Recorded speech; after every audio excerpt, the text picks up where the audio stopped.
कभी किसी पक्षी को घोंसले की नींव बनाते देखा है? अथक परिश्रम करके तिनका तिनका बिटोर कर वो पक्षी अपना घोंसला बनाता है, अपनी संतान के लिए एक सुरक्षित घर बनाता है। और फिर कहीं से तीव्र आंधी आती, भारी वर्षा होती और उसका घोंसला तिनका तिनका करके बिखर जाता है। फिर वो पक्षी क्या करता है? वो रोता नहीं, ना ही विलाप करता है। वो बिना विलंब करे फिर से अपना घोंसला बनाना प्रारंभ कर देता है और सफलता पाता है। फिर हम क्यों छोटी छोटी असफलता से भयभीत होकर परिश्रम करना छोड़ देते?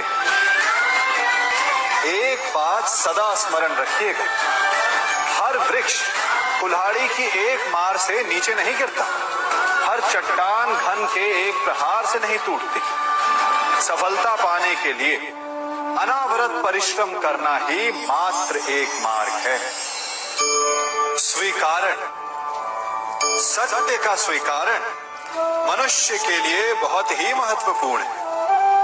जब तक मनुष्य सत्य को स्वीकार नहीं करता, उसे असत्य से लड़ने की शक्ति प्राप्त नहीं होती। जब आप भोजन करते हैं तो क्या होता है?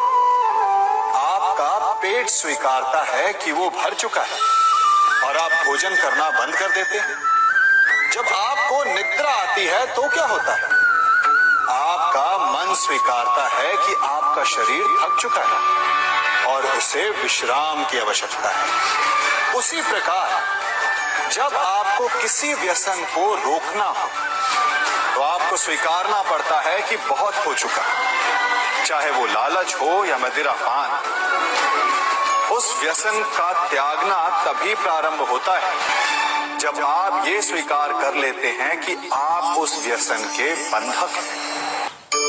हम में से ऐसा कोई नहीं जिनकी परछाई उनसे दूर रहती।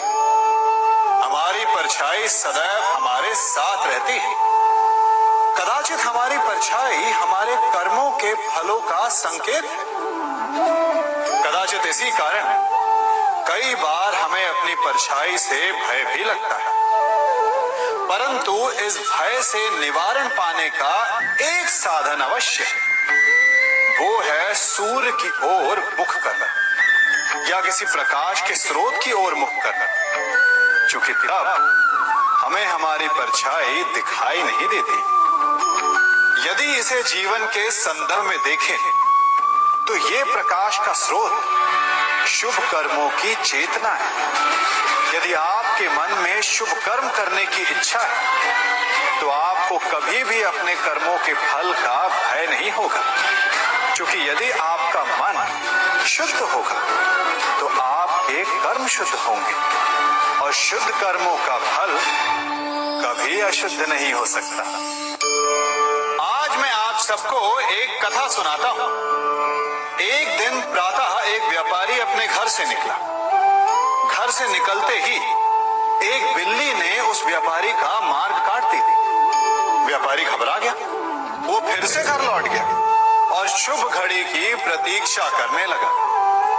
और जब वो पुनः अपने घर से निकला तब वो वाहन जा चुका था जिससे राजा तक पहुंचकर उसे भेंट देनी थी। राजा को भेंट नहीं मिली। राजा क्रोधित हो गए। राजा ने उस व्यापारी का व्यापार बंद करवा दिया। इस कारण व्यापारी क्रोधित होकर घर पर अपनी पत्नी से लड़ बैठा। पत्नी अपने बच्चों समेत मैके वापस चली गई और उस व्यापारी के जीवन में यदि कुछ रह गया था तो केवल अंधकार। और इन सब का कारण वो उस बिल्ली को मानता रहा जिसने उसका मार्ग काटा था। ऐसा ही एक दूसरा व्यापारी राजा को भेंट देने निकला और उस व्यापारी का मार्ग भी एक बिल्ली ने काट दिया। वो व्यापारी तनिक घबराया, परंतु उसने आगे बढ़ना अधिक उचित समझा। राजा तक वो समय पर पहुंचा। उसने राजा को भेंट दी। राजा प्रसन्न हुए और राजा ने व्यापारी को अपना व्यापार बढ़ाने की अनुमति दी, स्वर्ण आभूषण दी। जब व्यापारी घर पर पहुंचा तो पत्नी को आभूषण और अपने बच्चों को देने के लिए वस्त्र थे उसके पास। हर ओर प्रसन्नता थी। समझ रहे हैं ना, दोनों के साथ एक ही प्रकार की घटना हुई, परंतु दोनों की प्रतिक्रिया भिन्न थी। ऐसा ही हमारा जीवन भी है। हमारे जीवन में प्रारब्ध का अपना स्थान है, परंतु उससे कई अधिक महत्वपूर्ण हमारी प्रतिक्रिया, हमारे सोच का प्रभाव है, क्योंकि यही हमारे जीवन को आकार देते हैं। इसलिए अपनी सोच को सकारात्मक रखिए, आपका जीवन सदैव आनंदमय रहेगा। आप इन दो पात्रों को देख रहे हैं। मेरे इस पात्र में जल है और ये पात्र मिष्ठान से भरा हुआ है। दोनों ही पात्र भरे, परंतु देखिए, मिश्री को जल में मिला दिया,